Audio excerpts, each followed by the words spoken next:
You think having your wedding canceled by your own mother is the ultimate betrayal? Do not be mistaken.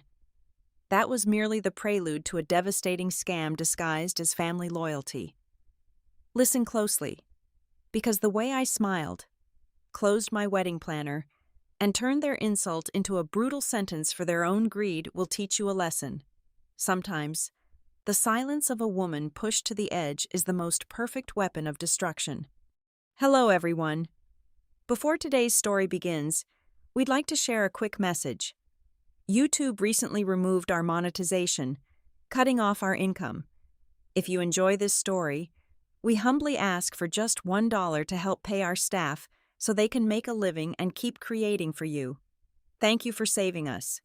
Now, let's begin the story. My name is Ariana Warren. I am 28 years old, working as a logistics manager at Lumina Core Strategies.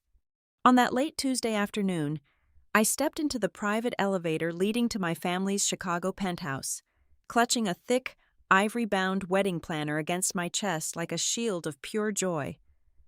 The elevator doors chimed open, revealing the sprawling expanse of white marble and floor-to-ceiling windows overlooking the gray, churning waters of Lake Michigan. The air inside the penthouse always felt artificially chilled, smelling faintly of expensive lemon polish, old money, and cold superiority. But today, I did not care about the temperature. My heart was a drum beating with warm, golden anticipation. I was getting married in exactly 90 days, and every detail of my dream wedding was finally falling into place. I was marrying Marcus. He was a former city firefighter who now worked as a dedicated workplace safety instructor. To me, Marcus was the anchor in a stormy sea, a man whose hands were rough from years of pulling people out of danger, and whose laughter was the warmest, most genuine sound I had ever known. To my family, however, he was nothing more than a stain on their pristine social fabric. He did not come from a lineage of wealth. He did not wear tailor-made suits to meaningless charity galas, nor did he care about stock portfolios. He belonged to the working class, an unforgivable sin in the eyes of the Warren family. They viewed my engagement not as a union of love, but as an embarrassing rebellion against my upbringing. I walked into the main living room, eager to show my mother the finalized floral arrangements. I found her, Eleanor, perched gracefully on the edge of her imported Italian leather sofa. She was wearing a perfectly tailored silk blouse, a crystal martini glass resting casually in her perfectly manicured hand. The olive at the bottom of the glass seemed to stare at me with the same dead, calculating gaze as my mother often did. Slouched in the oversized velvet armchair across from her was my older brother, Julian. He was a self-proclaimed tech visionary whose startup had been quietly bleeding money for the past 3 years.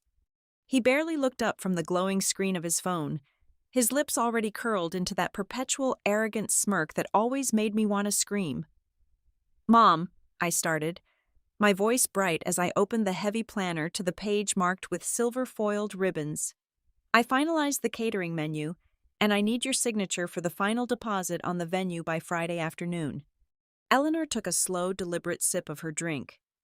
She did not look at the open planner. She looked straight through me. The ice cubes in her glass clinked softly, echoing in the suffocating silence of the massive room.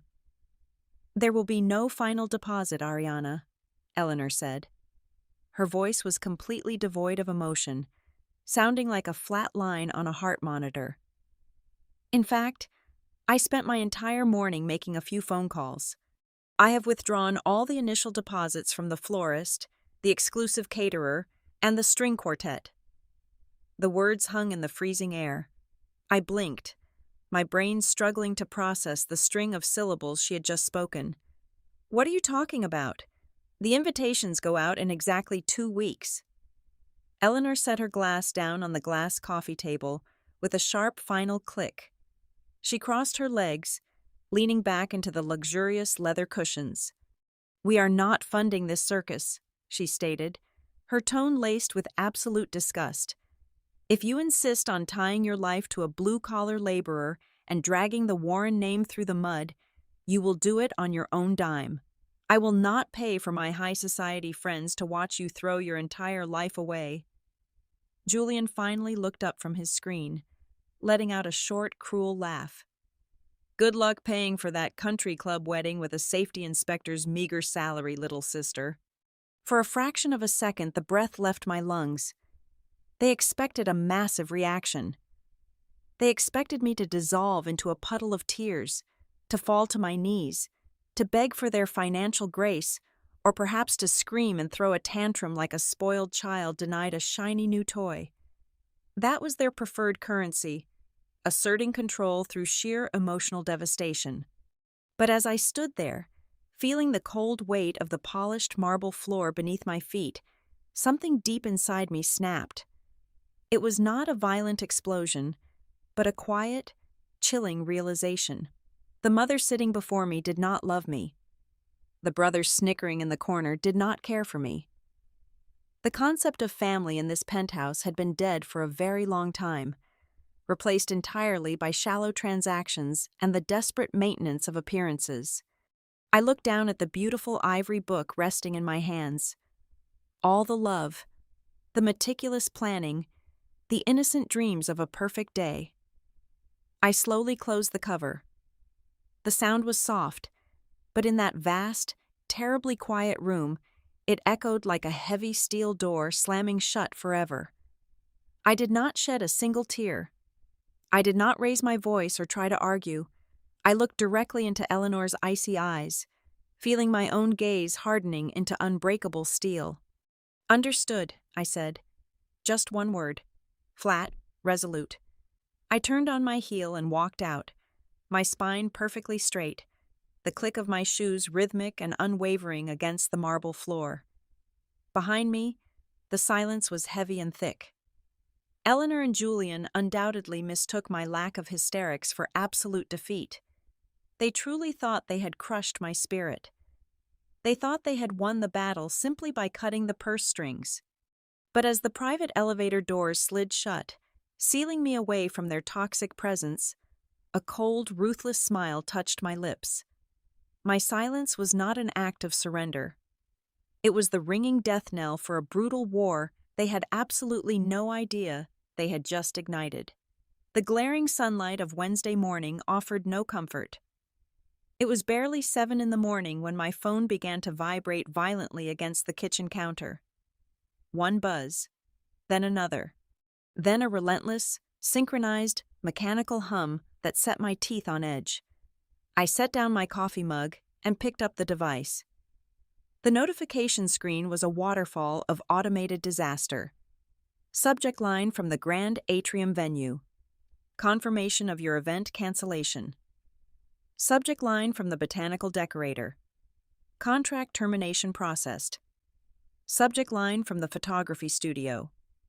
Final cancellation invoice. My chest tightened. Every single email cited the exact same reason for termination: bride's voluntary cancellation. My breathing grew shallow. My mother had explicitly told me she was withdrawing her financial support. She had claimed she pulled back her deposits. That was a withdrawal of funds, a refusal to pay. But this was entirely different. This was an active, deliberate sabotage masking itself as my own choice. My hands shook as I immediately dialed the event coordinator at the Grand Atrium. The woman on the other end sounded profoundly confused. She explained that she had received a formally signed PDF document late Tuesday evening, officially relinquishing our hold on the date. I demanded she forward the document to me immediately. The email arrived seconds later. I clicked the attachment. The glowing screen of my laptop illuminated a standard release form. But my eyes locked onto the bottom right corner, and the air completely vanished from my lungs. There, staring back at me in stark black pixels, was my signature. My digital signature. The exact curve of the first letter, the sharp, hurried slash of my last name. It was flawless. But I had never signed this document. Not yesterday, not ever. The sickening truth washed over me like a bucket of freezing water. Eleanor had not merely cut the purse strings, She had actively impersonated me. She had forged my digital signature to bypass the vendor's security protocols and unilaterally destroy the wedding from the inside out. My own mother had committed identity fraud. I paced the length of my apartment, the walls suddenly feeling entirely too close.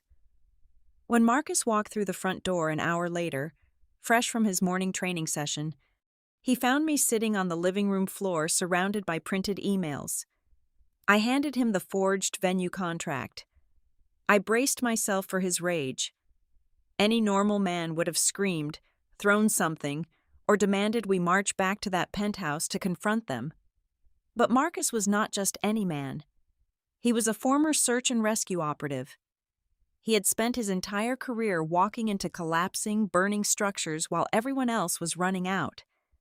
Panic was useless to him. He knelt beside me, his large, calloused hands gently gripping my shoulders. His eyes were dark, steady, and incredibly sharp. "We do not react blindly," Marcus said, his voice a low, calming rumble. "We treat this exactly like a structural fire, Ariana. We do not just put out the flames we can see. We find the point of origin. We find out exactly how she got into your system." He pulled my laptop onto the coffee table and sat beside me. For the next 3 hours, my living room transformed into a forensic command center. Marcus systematically ripped through my digital footprint.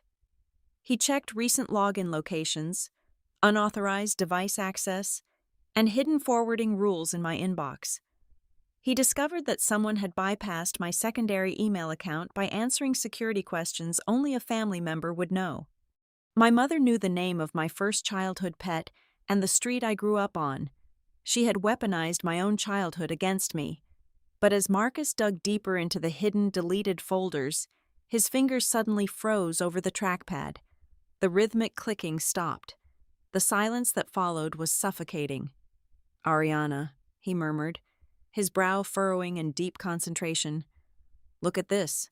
He pointed to a system alert that had been quietly routed into my trash folder, buried beneath dozens of promotional emails. It was an automated notification from a major national credit bureau. My heart began to pound a frantic rhythm against my ribs. The notification stated that a comprehensive, hard inquiry had been pulled on my personal credit file exactly 14 days ago. Someone had requested a full breakdown of my assets, my credit score, and my financial history. "I never authorized a credit check," I whispered, the blood draining from my face. "We are not applying for the mortgage on the new house until next month." Marcus leaned closer to the screen, his jaw set in a hard, unforgiving line. "And they used a verified identity token to pull it. Someone had your social security number, your exact date of birth, and your current address." The pieces of the puzzle suddenly violently rearranged themselves in my mind.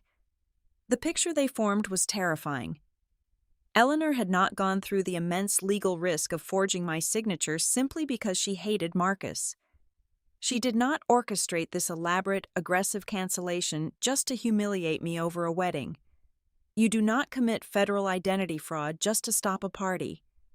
This was never about the caterer. This was never about the social standing of the Warren family.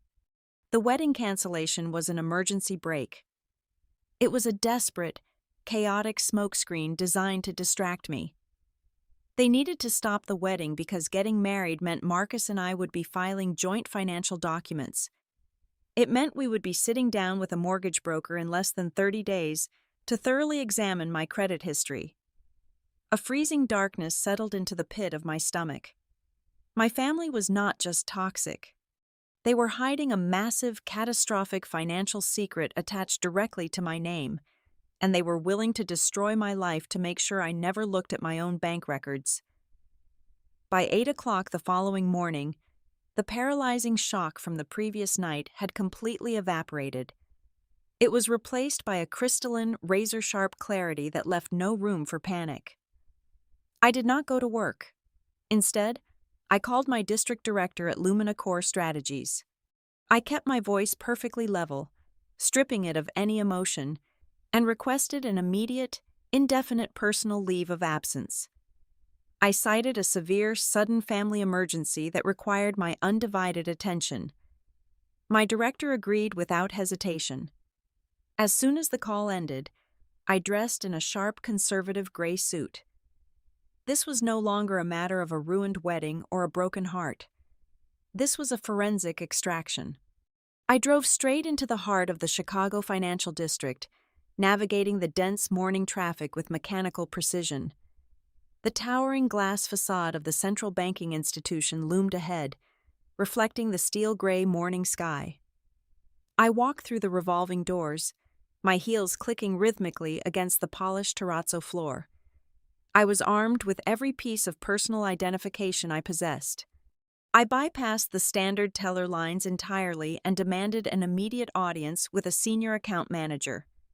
Given the Warren family name and the substantial accounts held at this branch, my request was granted within 10 minutes. I was ushered into a private, soundproof glass office situated at the back of the executive floor. A senior banker in a stiff navy suit sat across from me. I placed my driver's license, my passport, and my original birth certificate flat on his heavy mahogany desk. I instructed him to run a comprehensive, unfiltered audit of every single asset, account, and line of credit attached to my Social Security number. The banker nodded and typed briskly into his secure terminal. For several long minutes, the only sound in the room was the heavy clicking of his keyboard and the low, continuous hum of the central air conditioning. Then his fingers abruptly stopped moving. He frowned deeply, adjusting his silver-rimmed glasses as he leaned closer to the glowing monitor. He looked up at me, his expression shifting rapidly from professional courtesy to distinct, undeniable concern. "Ms. Warren," he began, his voice lowered cautiously, "are you fully aware of the massive commercial lien currently placed against your secondary property?" I stared at him, feeling the blood slowly drain from my face. I asked him to clarify exactly what secondary property he was referring to. He turned his monitor slightly toward me. There it was on the screen.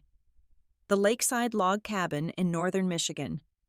It was a modest, profoundly beautiful property that my late Aunt Clara had left exclusively to me in her private trust. The deed had legally transferred into my name the exact moment I turned 25 years old. It was my sanctuary, a place completely disconnected from the suffocating, toxic grip of my mother and brother. I had deliberately kept it a secret, never speaking of it during family dinners. Yet, according to the bank records printed before me, that sanctuary was effectively gone. It had been leveraged to the absolute limit. The banker handed me a thick, heavy stack of printed documents. I read the bold black ink at the top of the commercial loan agreement. The property had been used as hard collateral to secure a massive corporate loan. The total principal amount was $1.5 million. I traced my finger down the densely packed paragraphs of the loan origination file, forcing my brain to logically process the legal terminology. The primary borrower listed on the $1.5 million debt was not me. It was a corporate holding entity. Specifically, it was the parent company for Julian's supposedly revolutionary tech startup. The business that he and my mother constantly bragged about at high society galas was entirely insolvent. Julian was bleeding cash, drowning in operational debt, and completely desperate to keep up appearances. But Julian did not have the personal assets to secure a loan of that staggering magnitude on his own. He needed a guarantor. He needed a pristine credit history and an unencumbered, highly valued asset. He needed my cabin. But how could they legally bind me to a corporate loan without my physical presence or consent? I flipped to the third page of the packet, and the answer hit me with the force of a physical blow. Attached to the loan application was a comprehensive, notarized power of attorney. The legal document explicitly granted my mother, Eleanor, total legal authority to manage, leverage, or liquidate my real estate assets. The signature at the bottom of the page was a flawless forgery of my handwriting, identical to the one she had used to cancel my wedding venue. But this was vastly different from a forged digital signature on a catering contract. This was a sworn, binding legal document, complete with a fraudulent official notary stamp. My own mother had meticulously orchestrated a high-level federal financial crime. She had sacrificed my future, my credit, and my only independent asset to artificially prop up her golden child's doomed, narcissistic vanity project. Sitting in that freezing glass office, the final, most devastating puzzle piece violently locked into place. The realization was so profound, it almost took my breath away. Eleanor did not care about Marcus being a blue-collar safety instructor. She did not care about the social optics of the wedding, the guest list, or the Warren family reputation. She had launched a frantic, scorched earth campaign to cancel my wedding for one singular, terrifying reason. Marcus and I had been openly discussing our plans to purchase a small, modest house in the suburbs within the next 6 months. To buy that house, we would have to sit down with a mortgage broker and pull a joint, deep-dive credit check.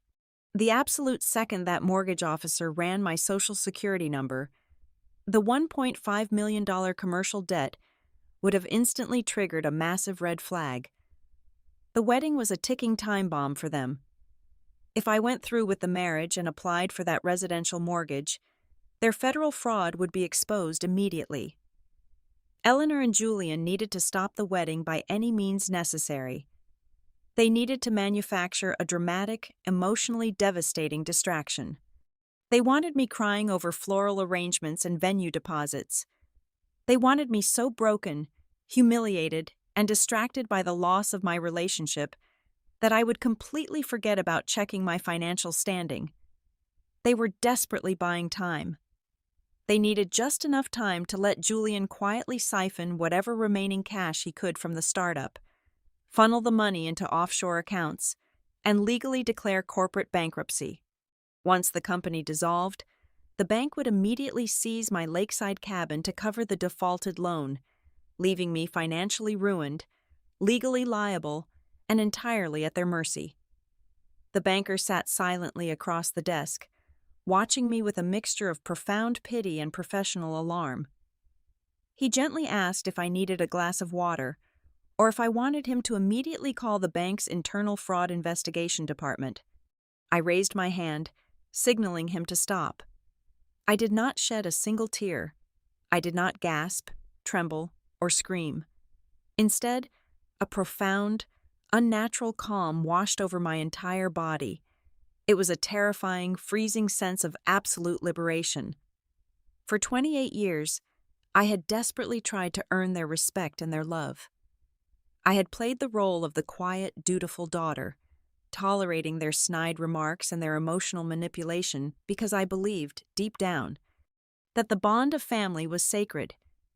But as I stared at the forged signatures and the $1.5 million death sentence they had secretly attached to my name, the heavy chains of familial obligation shattered completely.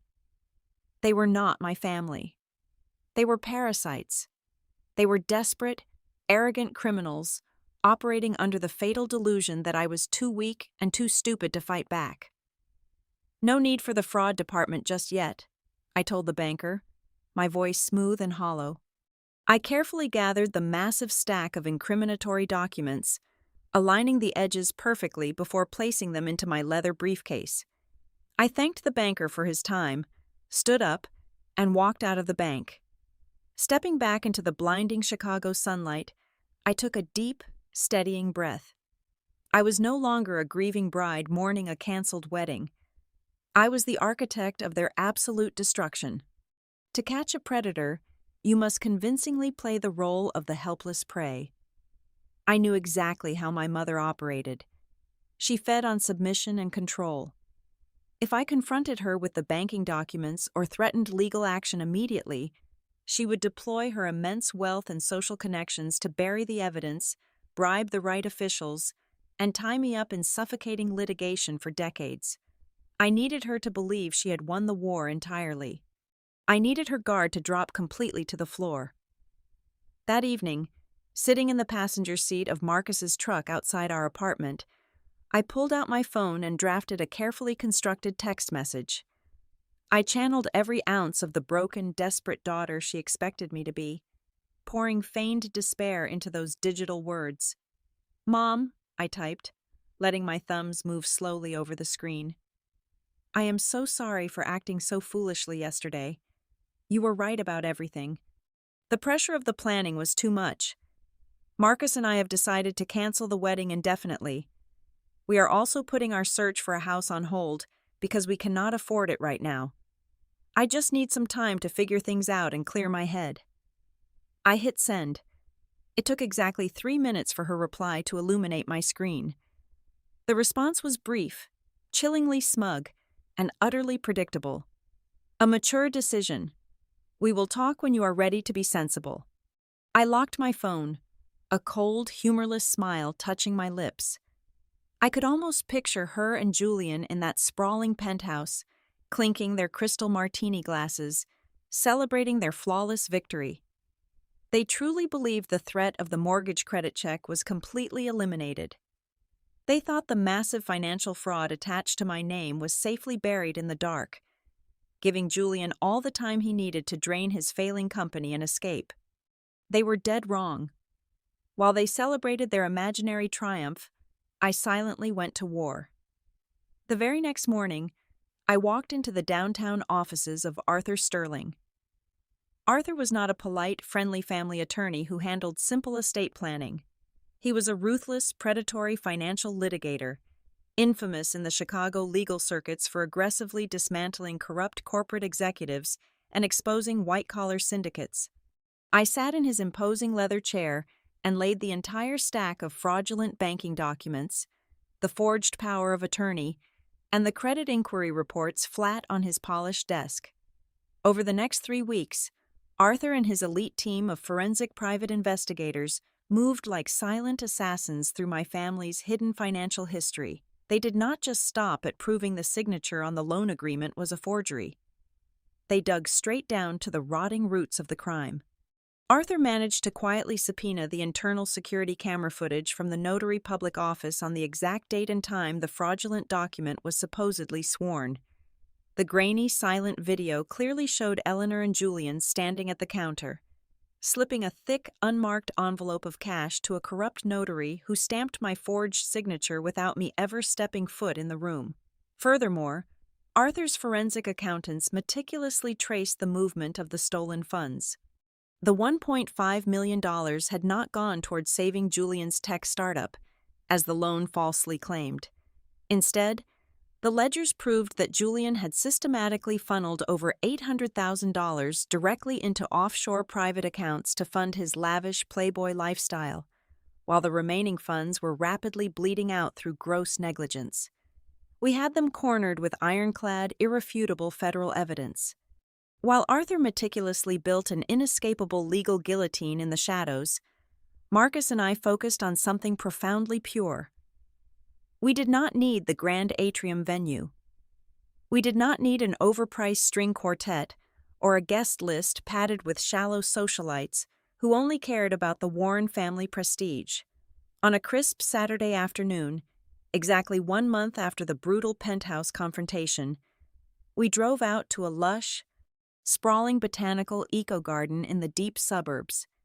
The air smelled of damp earth, blooming jasmine, and genuine, uncorrupted happiness. There were only 20 guests present.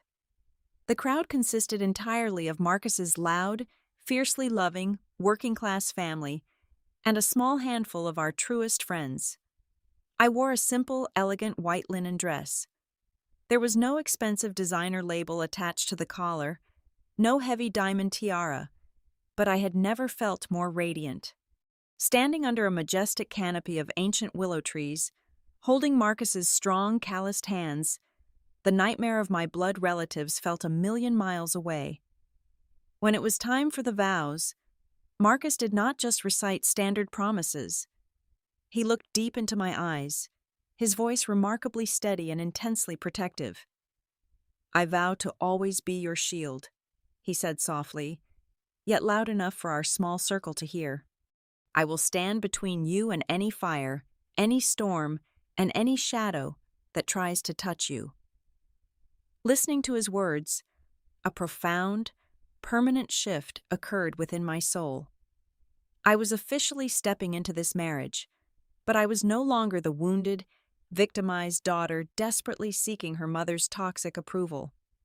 I was stepping into my new life as a woman who held absolute control.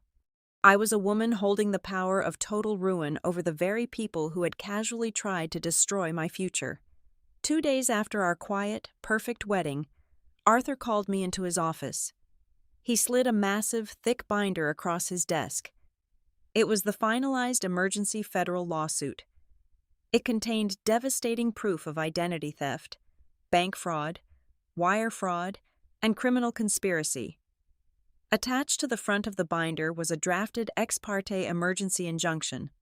Once submitted to a federal judge, this order would instantly and totally freeze every single bank account, stock portfolio, credit line, and physical asset connected to Eleanor and Julian.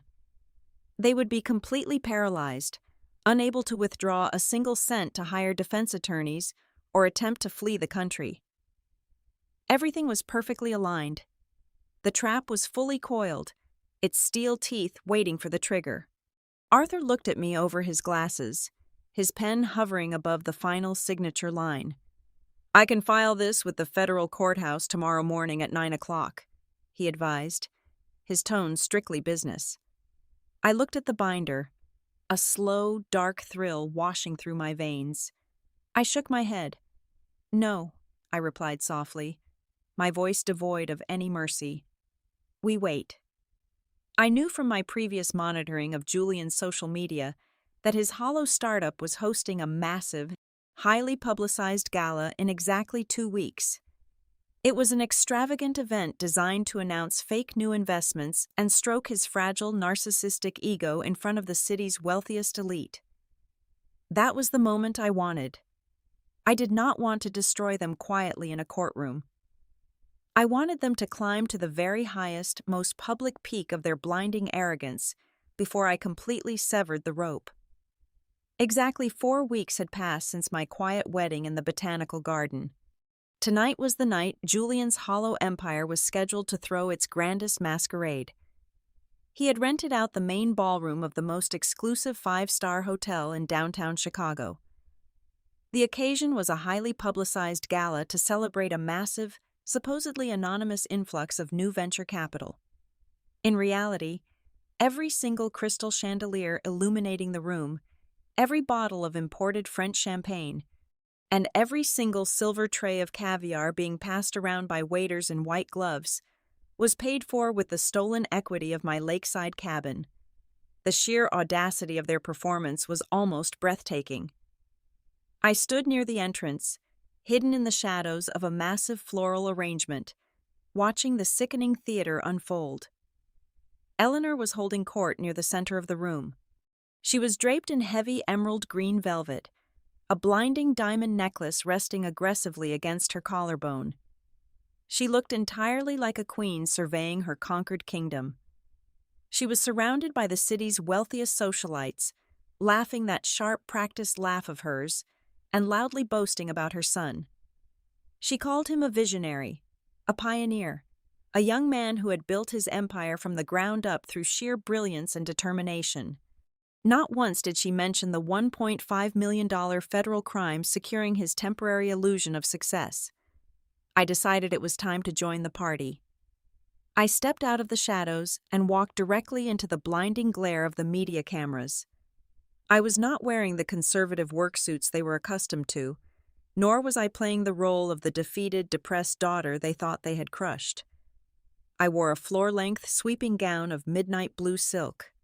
My posture was flawless, my smile razor-sharp and utterly unbothered. As I glided across the polished marble floor, conversations naturally paused. I caught the exact moment my mother noticed me. The smug satisfaction completely vanished from her eyes, replaced by a flash of genuine, unadulterated irritation. Julian, standing nearby in a custom-tailored tuxedo, visibly stiffened. However, the flashbulbs of the local business press were popping relentlessly all around us. They could not risk a public scandal. Eleanor quickly plastered a terrifyingly fake smile onto her face and glided toward me, her arms outstretched. "Darling," she purred, her voice dripping with artificial sweetness, as she pulled me into an aggressive, rigid hug. "We are so completely surprised you decided to come out tonight. We thought you were still resting." I pulled back just enough to look her dead in the eyes, keeping my own smile dazzling for the cameras. "I would never miss Julian's big night, Mother," I replied, my voice light but laced with pure poison. "I wanted to see exactly what my contribution built." She blinked, a brief flicker of confusion crossing her face. But before she could process the threat hidden in my words, the soft chiming of a spoon against a crystal glass echoed through the massive room. It was time for the keynote address. Julian stood center stage behind a clear acrylic podium, basking in the adoration of hundreds of wealthy investors and socialites. Behind him, a massive digital projection screen proudly displayed his company's sleek, minimalist logo. He gripped the edges of the podium, leaning into the microphone with practiced, arrogant charisma. "Ladies and gentlemen," Julian began, his voice booming through the state-of-the-art sound system. "They say true innovation requires sacrifice. It requires taking risks that others are simply too afraid to take." He paused, soaking in the silent respect of the room. He was practically vibrating with self-importance. I slowly backed away from the crowd, moving toward the heavy oak double doors at the rear of the ballroom. I caught the eye of the head of private event security, a man my attorney had quietly briefed earlier that afternoon. I gave him a single, barely perceptible nod. Julian raised his glass high into the air. "To the future!" he declared loudly. The crowd began to raise their glasses in unison. But before a single drop of champagne could be consumed, the heavy oak doors violently slammed open. The heavy booming sound echoed like a gunshot, cutting Julian's moment of glory completely in half. The entire ballroom froze. Hundreds of heads turned toward the entrance in absolute shock. Striding through the doors were not late-arriving guests. It was Arthur Sterling, my fiercely intimidating attorney, wearing a dark, unforgiving suit. Flanking him on either side were 6 federal agents from the Financial Crimes Division. They were easily identifiable by their dark windbreakers and the unmistakable heavy authority in their footsteps. They did not pause to mingle. They marched straight down the center aisle, parting the sea of wealthy elites like a knife slicing through silk. At that exact same second, the audiovisual technician positioned in the control booth above the ballroom executed the final phase of our plan. The massive digital screen behind Julian suddenly glitched. A loud burst of static hissed through the speakers. The proud, sleek logo of Julian's tech startup instantly vanished into blackness. In its place, projected in glowing white text 20 feet high for every single billionaire, socialite, and journalist in the room to read, were 2 scanned legal documents. The first was a United States District Court order for the total freezing of all corporate and personal assets. The second was a finalized, signed federal arrest warrant. The charges listed in massive, unavoidable font were wire fraud, aggravated identity theft, and grand larceny. The impenetrable, glittering facade of the Warren family had just been blown to absolute pieces. The sheer magnitude of the shockwave that hit the ballroom was physical. For 3 agonizingly long seconds, absolute silence reigned over the sea of Chicago elites. No one breathed. No one moved. The only light in the cavernous space was the harsh, unforgiving glare of the federal arrest warrants projected 20 feet high against the back wall. Then, the lead federal agent stepped onto the raised acrylic stage. He did not care about the imported floral arrangements or the $1,000 bottles of champagne. He moved with the brutal efficiency of a man dismantling a criminal enterprise. He gripped Julian by the shoulder, physically spinning him away from the microphone. "Julian Warren," the agent's voice boomed, projecting naturally across the silent room without the need for a sound system. "You are under arrest for aggravated identity theft, wire fraud, and grand larceny in connection with a fraudulent $1.5 million commercial loan. You have the right to remain silent. Anything you say can and will be used against you in a court of law. Julian's meticulously constructed facade did not just crack, it pulverized into dust. His arrogant smirk vanished, replaced by the hollow, terrified gaze of a cornered animal. He opened his mouth to speak, to perhaps spin one of his charming lies, but no sound came out. The agent forcefully pulled Julian's arms behind his back. The sharp metallic ratcheting of the steel handcuffs locking into place echoed violently through the microphone still standing on the podium.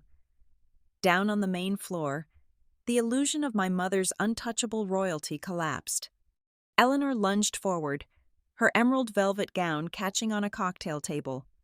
"Stop this instantly!" Eleanor shrieked, her voice shrill and completely devoid of its usual refined cadence. "Do you have any idea who we are? You are making a catastrophic mistake. My son is a visionary. Release him this instant, or I will have your badges by tomorrow morning."